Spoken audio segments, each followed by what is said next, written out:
Harita si Bontar jeung Wulandari pancuh nangtung dina tempat anu lega. Disaksian ku Senrata, Romada Ambarawa jeung guruna atawa bapana Wulandari anu katelah Jayapati. Si Bontar dina waktu harita lemor teu mawa pakarang, biasana masuk mawa pedangna. Nyatana si pedang bayangan teh. Tapi kok gitu teh mah Bontar dek nyoba-nyoba ngalawanan Wulandari teh tanpa ngagunakeun pedangna. Dua jalma pancu nangtung si Bontar jeung Wulandari. Sok, Kakang Bontar gerang ngawitan. Kulah hayang ningali kana kemampuan silat Kakang. Tong asa-asa Kang. Gunakeun be sadaya kemampuan silat Akang. Siap, mangga Nyai. Tada ya Nyai. Jurus Akang anu kahiji yeuh. Hiya! Beng si Bontar harita lumpat. Manehanana langsung nerajang ka Wulandari ngagunakeun sapasang leungeunna. Sok hiu gila plos. Wulandari harita rikat bisa didangi warna. Hiu suku katu si Bontar harita nyelber kana dadana Wulandari dek dijejekeun. Tapi Wulandari na waktu hari tengah kiwar keplos gampang naker bikin Wulandari mah. Hiuk suku kenca si Bontar ngablesat kana sirahna kana beungeut na Wulandari. Rikat Wulandari hata mundur ka tukang salingkah keplos. Disusul ku suku katuna si Bontar hari tengah blesat deui bae kana beungeut na Wulandari. Kitu jeung kitu we. Rikat Wulandari teh mundur jeung mundur bae keplos. Serangan demi serangan si Bontar hari tengah ngeplos teu geuna kana sasaran. Si Bontar makin penasaran, manehanana terus-terusan ngarangseng kagunakeun dengan katujeng kencana ditambah ku suku katujeng kencana. Hiu kilak plos. Dina kayaan si Bontar terus-terusan harita nerajang ka Wulandari. Wulandari ku ge harita mah narajang ngagunakeun perep katuna ngablesur harita kana garuna si Bontar. Untung we si Bontar rikat harita napakana pigelang leungeun Wulandari. Hiu das. Tarik jeug si Bontar harita cari jeg aya kena dua lengkahna. Wulandari terus-terusan ngagupayan ka si Bontar sangkan terus-terusan narajang. Sakabeh penerajang si Bontar harita terus-terusan disingkan ku Wulandari. Si Bontar bekila teu beuki capeun, manehanana bet teu keuna bae narajang ka Wulandari. Sok padahal gerakan Wulandari teh katempona mah teu gancang-gancang teuing.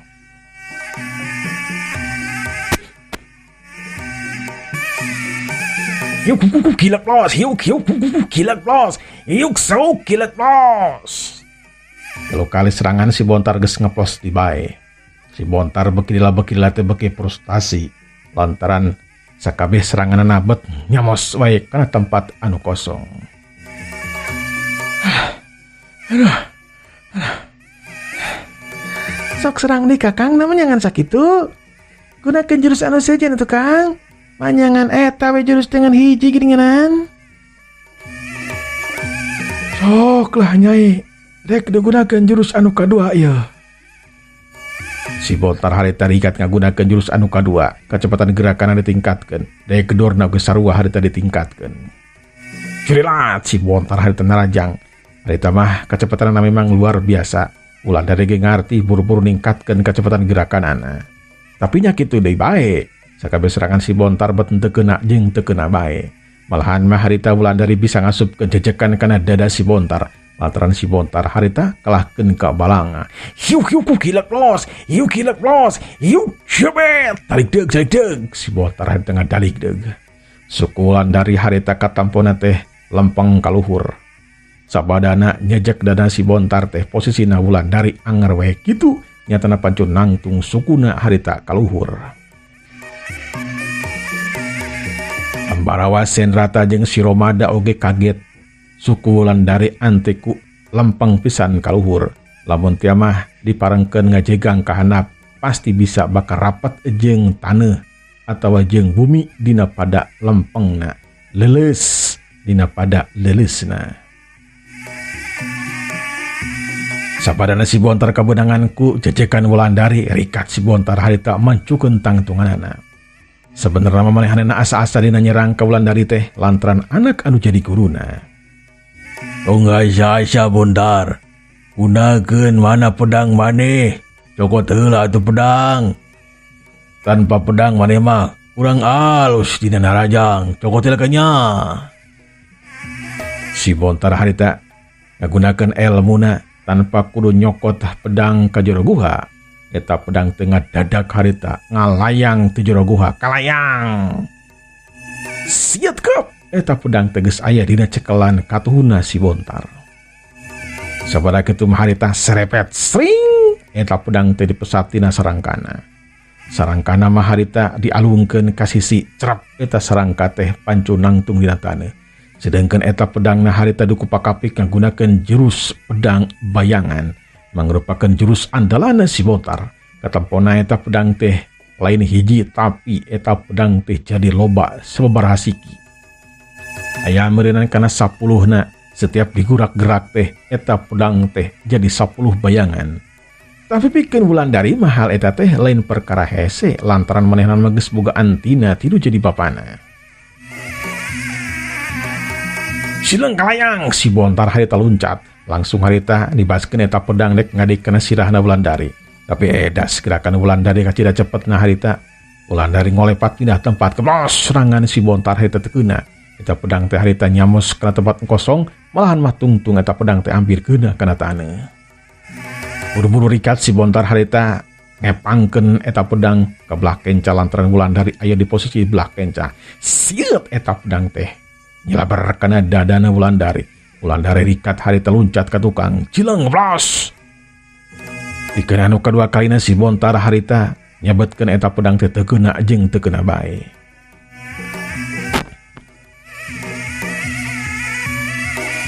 Wulandari harita ngagunakeun solendangna anu teu tadi aya dina beheungna dibelitkeun. Eta solendang teh mangrupakeun solendang warna beureum. Solendang teh panjangna aya kana 1,5 meter. Mimitina mah eta solendang teh biasa bae leuleus, tapi sabadana ku Nyi Rarewati digunakeun diputer-puter eta solendang teh ngadadak jadi heuras. Ieu teh mangrupakeun jurus solendang beureum milikna Wulandari. Eta solendang teh ngadadak heuras. Ieu blentrang.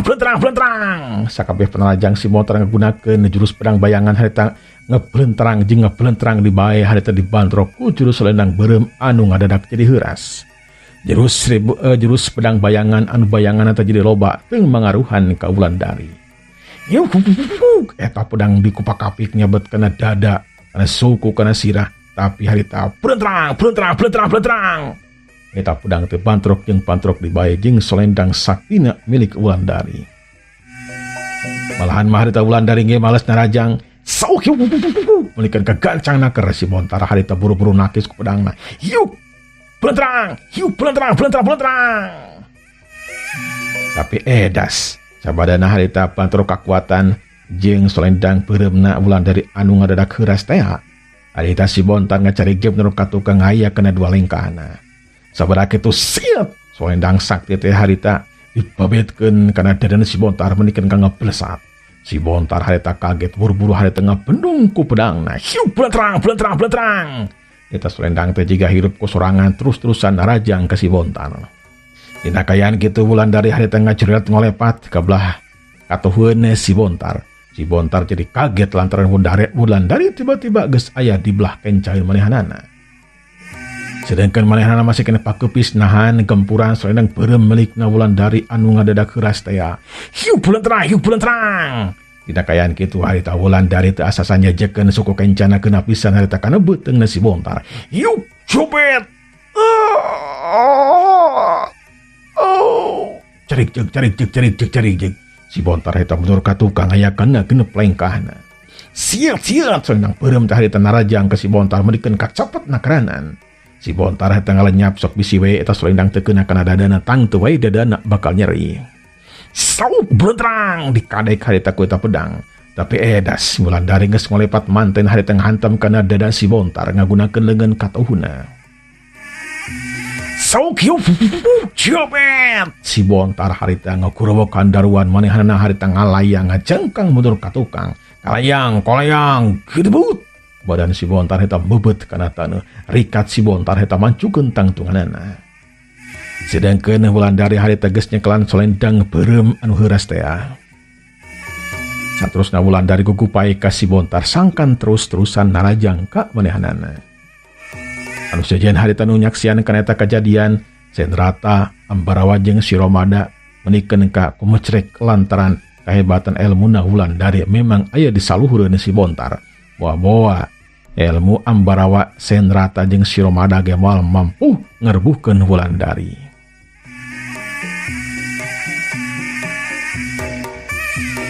Wulandari harita ngagunakeun elmuna solendang beureum anu heuras teh ayeuna mah jadi leuleus deui.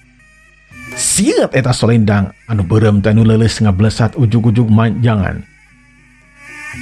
Ujug-ujug manjangan ge menikeun ka panjang anu asalna nek ayeuna mah jadi manjangan ngablesat harita eta solendang. Ngablesat eta solendang teh nyatana kana beheungna si Bontar. Si Bontar harita ngadikeun pedangna kana solendang beureum milikna Wulandari. Siat pelentrang aneh. Setiap dikadek maeta selendang teh bet jadi ngaheurasan ngapelentrang. Sit blesat tungtung eta selendang teh tetep ngablesat. Sat. Harita langsung meulit dina beheungna si Bontar. Si Bontar kaget kakara oge harita manehanana ngarasakeun eta selendang teh meulit dina beheungna. Wulandari geus ngejed manten modal kana eta selendang anu warna beureum teh. Hiup harita brut langsung dikanyed. Atau solontod si Bontar nyolontod ka hareup. Pedangna harita terus-terusan dikadekeun kana eta selendang. Belentrang. Terus-terusan harita ngabelentrang ngadadak jadi ngaheurasan. Dina kayaan kitu Wulandari harita ngagunakeun jurusna, nyatana jurus jejekan maut mangrupakeun jurus tingkat tinggi milik manehanana anu geus diwariskeun ku Jayapati. Yup harita menikeun ka ngablesat, menikeun ka ngaperung lantaran Wulandari harita loncat. Saterusna masuk ku katuh jeung kencana jejekeun harita kana dadana si Bontar. Si Bontar harita kaget lantaran manehanana kakara harita nampo jurus anu sakitu hebatna. Eta pedang teh harita disabetkeun kana sukuna Wulandari. Tapi das selendang sakti milik Wulandari teh hirup kosorangan. Saterusna mangapendung kana panerajang pedangna. Hiu belentrang. Dina kayaan belentrangan kitu suku Wulandari mah tetep ngablesat harita. Antuk nama harita suku Wulandari oge harita ngajejekeun eta pedang si Bontar anu terus-terusan narajang ka manehanana ditakis ku selendang beureum teh. Hiu belentrang, hiu gerug das, belentrang, hiu gerug das. Carik jeung. Harita si Bontar ngacarik jeung menurut ka tukang aya kana opat lengkahna. Wulandari harita turun ka handap calik pancu nangtung seak harita narajang di pelesat cerelat. Narajang di seperti tadi. Jurus jejekan maut eta terus-terusan digunakeun terus-terusan harita si Wulandari teh nyatana luncat ngalayang ngajejek-jejekeun suku katuh jeung kencana. Dina kayaan si Bontar henteu ngopak ngapik pedangna. Eta selendang sakti teh ayeuna mah henteu meulit dina beheungna, tapi siat eta pedang teh meulit dina pedangna. Menikeun ka meulitanan teh pageuh naker. Wulandari harita modal eta pedang. Ngagunakeun selendangna sangkan eta pedang teh henteu ngahalangan kana sukuna anu dek dijejekeun kana dada si Bontar. Si Bontar harita nganyed eta pedang teh tela pageuh mantran dikenyed ku Wulandari. Nya anu antuk nama harita jejekan suku katuh jeung kancana Wulandari keuna kana dada si Bontar. Hiup cepet, kalayang. Badan si Bontar harita ngalayang. Bareng jeung ngalayangna badan si Bontar. Leungeun katuh anu nyekelan eta pedang teh harita leupas eta pedang tina cekelan leungeun katuhna si Bontar. Kalayang, koleang, kirebut. Si Bontar harita meubeut kana taneuh pedangna sakali. Pedangna sakilat harita geus aya dina cekelan Wulandari. Cleg Wulandari harita pancu nangtung dina taneuh. Sedangkan si Bontar mah harita meubeut kana taneuh manehanana nangkarak bengkang bari ngaluarkeun getih kimpel haneut keneh. Kabehanana nu nyaksian harita ngarahuh dina jero hatena jeung ngelus-ngelus dada nyatana Ambarawa, Senrata, Romada. Sedangkan Jayapati harita unggut-unggutan ngarti kenapa maksudan Wulandari jeung deui ngarasa reueus nempo anakna anu sakitu gelisna teh mampu harita ngelehkeun si Bontar. Si Bontarnya kulantaran geus meubet jeung pedangna geus direbut ku musuh nyatana Wulandari. Ya daek teu daek si Bontar kudu ngaku kana kahebatan elmuna Wulandari. Kujungkung si Bontar harita nangtung, manehanana ngatur napasna, ngatur kana renghat napasna ulah nepikeun ka kerep-kerep teuing. Jejekan Wulandari sok sanajan teu ngagunakeun jurus sapinuhna atawa tanaga lapis sapinuhna, tapi karasana memang eungap ku si Bontar. Rikat si Wulandari harita mikeun eta pedangna berejeng mikeun ramuan anu geus meunang racik manehanana sangkan didahar ku si Bontar. Haturun pisan Kakang Bontar, ieu pedangna mangga ditampi ieu pedangna sareng ieu obat atuna piramuan sangkan Kang Bontar teh henteu dukikeun ka tatu anu parna sok mangga dileuit heula ieu obatna ieu mangga. Si Bontar narima eta pedang jeung narima obat anu dibikeun ku Wulandari. Sapada kitu mah Wulandari teh ngareret ka si Ambarawa, Senrata jeung Romada. Anu direret ngarti, cileng Ambarawa harita loncat, cirik.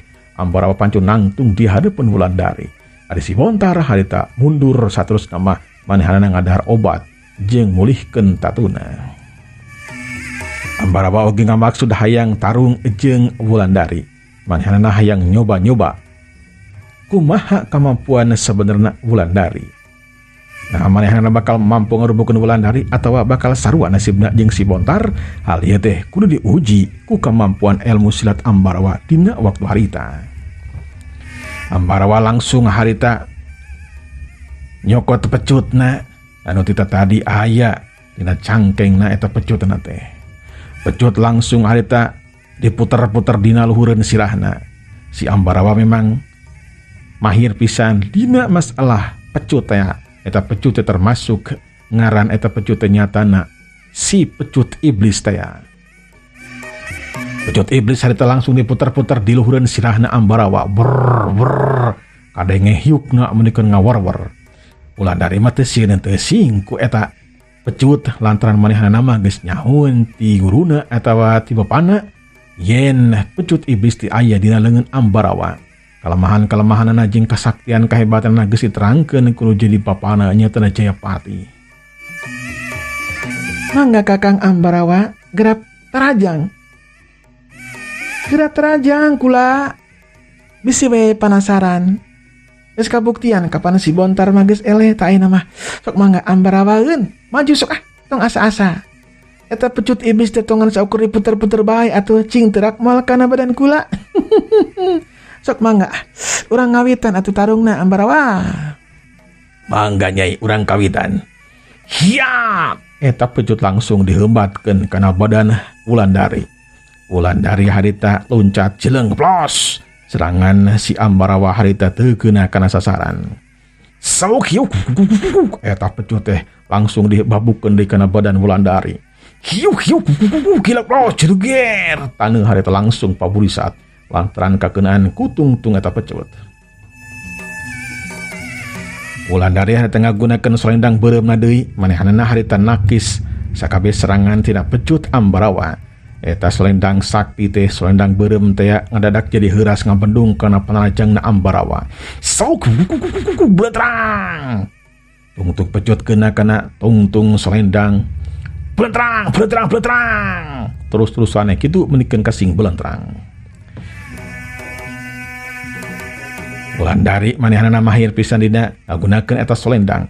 Malahan mah eta selendang teh ujug-ujug manjangan seperti tadi bae dina waktu ngalawanan si Bontar. Salianti manjangan ujug-ujug bisa ngaheurasan. Sauk hiuk belentrang. Hiuk belentrang. Terus we harita ngeblentrang. Sedangkan tungtung selendang beureum teh manjangan terus meulit harita kana pecut si Ambarawa. Setiap harita dek ditarik eta pecut teh ayeuna mah jadi nyangked lantaran dibedol ku Wulandari. Eta selendang beureum teh ngait dina pecutna si Ambarawa. Atuh dina waktu harita mah silih bedol, nyatana bedol pecutna Ambarawa. Wulandari ngagunakeun elmuna harita kana selendang beureum disalurkeun. Karasa ku si Ambarawa aya geter kakuatan nu sumarambah kana eta pecut. Manehanana bekila teh harita beki kekerepengan lantran eta jurus anu digunakeun ku Wulandari teh ngandung hawa panas.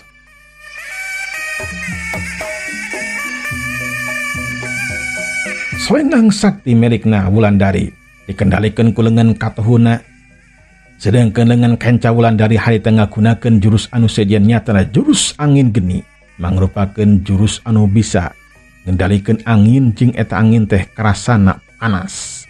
Wertina jampaleungeun Wulandari ngaluarkeun hawa panas, ngaluarkeun angin ka tempo eta angin teh, warna eta angin teh bodas harita mulek ka luhur. Sabada kitu mah harita eta angin teh didorongkeun ka hareup nyatana kana badan Ambarawa. Blesat harita ngablesat eta angin, warna bodas teh ngablesat nyerebung harita kana badan Ambarawa. Ambarawa kaget kakara harita nampo jurus samodel kitu. Ambarawa harita dek loncat tapi da manehanana teh keur nyekelan pecut anu keur padugeng-dugeng jeung leungeun leungeun katuhuna Wulandari. Tapi lantaran sieun teh nya kapaksa bae luncat harita ngajauhan ka belah katuhu. Cilang. Kaplos panerajang Wulandari harita nyatana angin teh ngaplos. Eta angin teh ngablesat haritu kadeukeuteuan si Bontar. Si Bontar mah diantepkeun bae eta angin teh. Bekil beki ngadeuketan ka manehanana antuk mah. Hiu jobet. Badan si Bontar harita kabeunangan ku eta angin lantaran si Bontar kalahkeun ka cicing. Keur si Bontar teh tatu harita kebenangan ku eta angin nyatan angin geni teh atuh kurewo ku si Bontar harita ngaguak, malahan mah harita ngalayang badan teh cedak harita kana tangkal kai gedebut harita meubeut. Wulandari mangan saukur nyerenge seuri lantaran naon, lantaran kelakuan si Bontar teh bet seperti halna budak leutik. Jurus anu hebat kitu kalahkeun ka diantep. Ari si Bontar mah, ari si Ambarawa mah harita nyingkan kana eta angin geni teh ari si Bontar mah kalahkeun ka cicing. Ciga-cigana mah meureuna ceuk pangrasana eta teh teu ngabahayakeun, tapi teh lah kalahkeun ka ngabahayakeun manehanana harita meubeut kana taneuh nangkuban bari jeung ngarasakeun panas sakujur badanna. Ngan untung we Jayapati henteu cicingeun langsung muru harita ka si Bontar ngubaran si Bontar ku antina dan geus aya antina ari Jayapati mah. Karasa badan si Bontar anu tadi panas ayeuna mah biasa deui. Tatuna harita leuwih parna. Tadi mah geus ngadar obat ti Wulandari teh ayeuna mah tatuna kalahkeun ka beuki ningkat. Nya untung we Jayapati ngubaran tatuna si Bontar. Kakang Ambarawa sok maju di kakang. Tuh tingali kahebatan ilmu angin geni teh. Si Bontar ge meunikeun ngalayang, untung kakang mangahindar. Lumata kula dianggap enteng teh Kang. Sok urang teruskeun deui. Rekata ku Wulandari harita nyaurkeun tenaga lapis ditingkatkeun kana selendangna anu masih keneh harita meulit dina pecutna dina pecutna Ambarawa. Geter kakuatanna harita bekila teh beki panas. Rasa kuleungeun si Ambarawa panas harita sumbarambah tina eta pecut. Nya kulantaran bekila beki panas Ambarawa teu boga antina. Manehanana teu dibere jurus panas atawa geni ku guruna. Lumatak dina waktu harita si Ambarawa ngagurawok bari jeung ngalesotkeun pecutna. Aduh panas nyai. Duh panas kieu ye Kakang yeuh panas. Dan waktu parantos para kaum dangu jeung kanton kasadayana. Wassalamualaikum warahmatullahi wabarakatuh.